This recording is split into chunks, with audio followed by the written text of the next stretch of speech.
If you're on the carnivore diet, you already know Costco is a good place to shop. There's a lot of meat available there at a generally good price and higher quality cuts of meat than you're going to find in a lot of other places. And that's just in the fresh meat aisle. There's also a lot of essential items you can get there on the frozen aisle, in the dairy section, and of course, eggs. Lots and lots of eggs available there.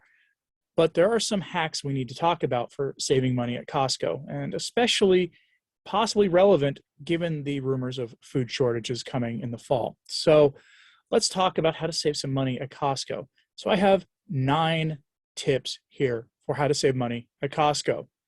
If you like this kind of thing, subscribe to the channel, like the video, share the video if you think it'll help others.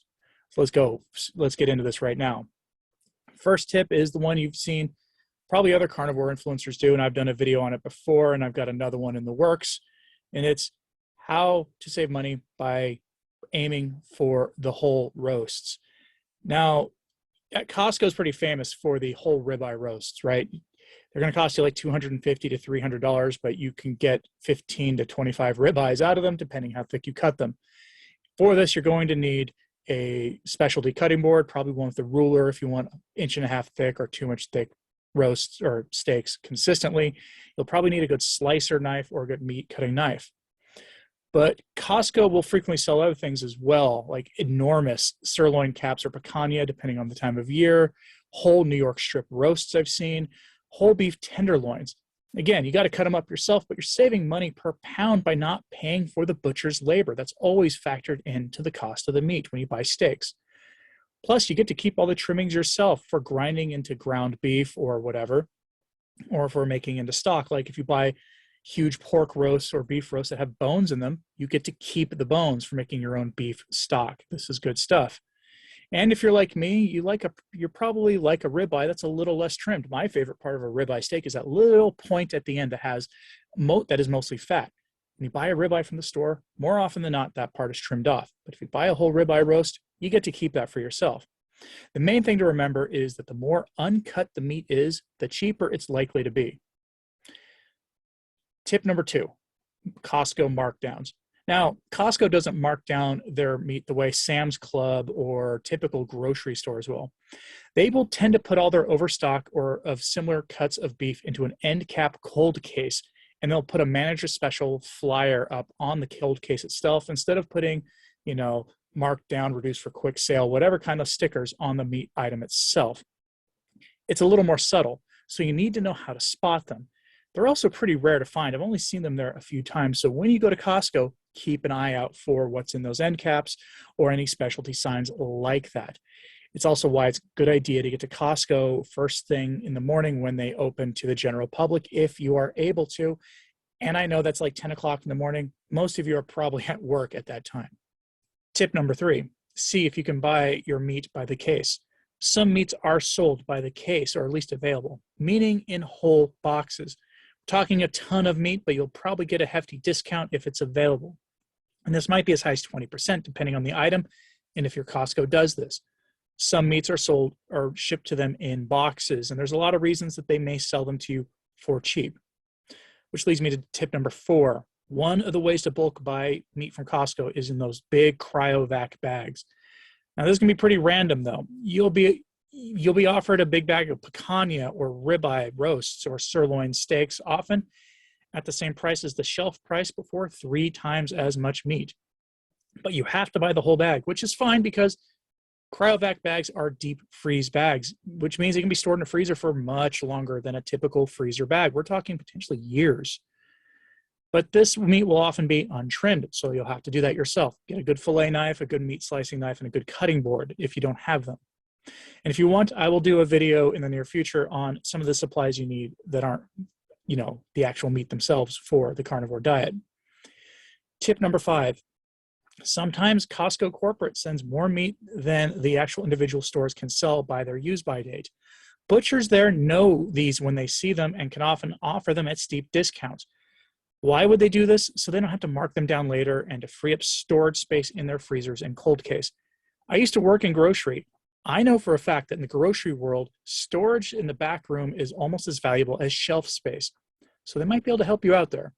Look for the overstock or ask them about any overstock they might have. Ask for this as a butcher discount. This requires actually catching a butcher out in the wild of the grocery floor, though, usually because often they're pretty busy in the back slicing meat. Number 6, I know a lot of people are divided about seafood here, but let's talk about salmon. Costco often sells wild sockeye salmon for less than the cost of farm-raised salmon, which is astonishing and a little bit mind-blowing if you think about it. They won't keep them next to each other in the cold case typically, so you'll need to explore the seafood section of Costco. But sockeye salmon is wonderful if you can get it wild. 7, don't forget about the frozen food aisles. Seriously, Costco has tons of frozen meat, including some incredible finds, like extremely fatty grass-fed hamburger patties that have like 30 grams of fat per patty, and for a good price as well. So for those of you who like to eat on the cheap and still want to get all that extra fat for, remaining satiated during the day, get those patties. They're really good. This is where they also keep the A5 Wagyu steaks when they have them. So for those of you looking for the occasional luxury item from Costco, and honestly, while this channel is called Practical Carnivore and luxury doesn't seem to jive with that too much, just remember there is a place in life to eat a few luxury food items once, every now and then. There's definitely a place for that. Tip number 8, chubs of ground beef. Costco has these huge, clear plastic containers of ground beef that not only come with a bulk discount just because you're buying, 10 or 20 pounds of beef at a time, but because the packaging they put it in is cheaper than for their other ground meat. And they will often pass that savings to you off in small amounts. Ground beef is one of those things, though, when you get a big 10-pound chub of it, you're going to need to then subdivide that ground beef into smaller amounts, into freezer bags, and put them in your freezer. But ground beef is perfectly fine on the carnivore diet if you like it. Personally, I'm not so wild about ground beef. I have it once a week, maybe.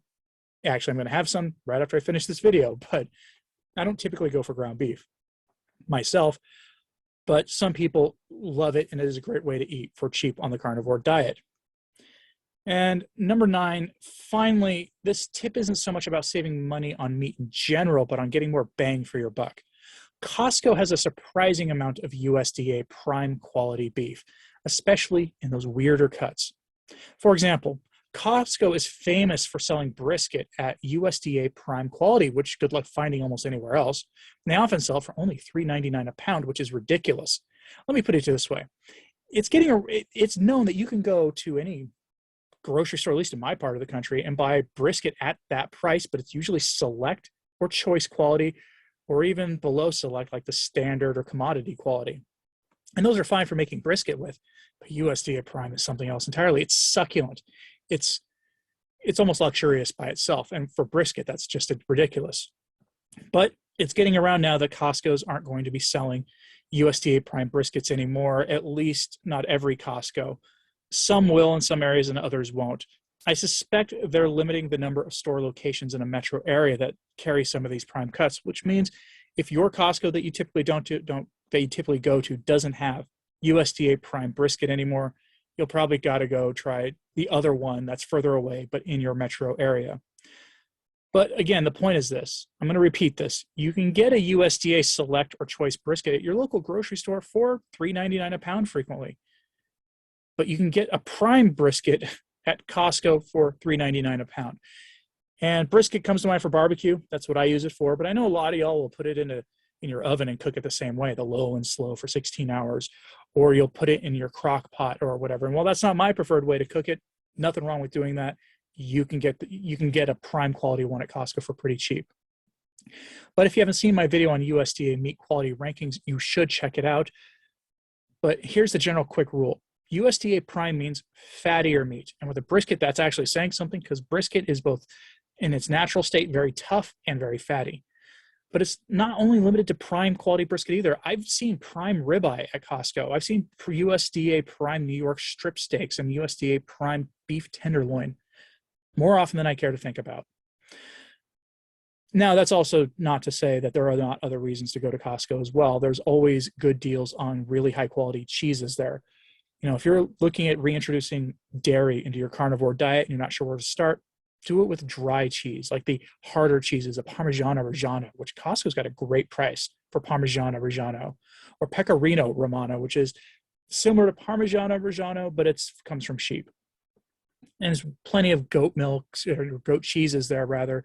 And of course, lots and lots of eggs. Kirkland makes a very nice pasture-raised egg. So there's a lot of ways to save money at Costco. And let me know in the comments if you think I should do a video on the carnivore staples outside the meat department from Costco, because there are a lot of things you can get at Costco that are either essentials or nice little things to have. Anyway, let me know in the comments what you thought of this. Like and subscribe if you haven't. It does help. As always, go out and optimize your day today.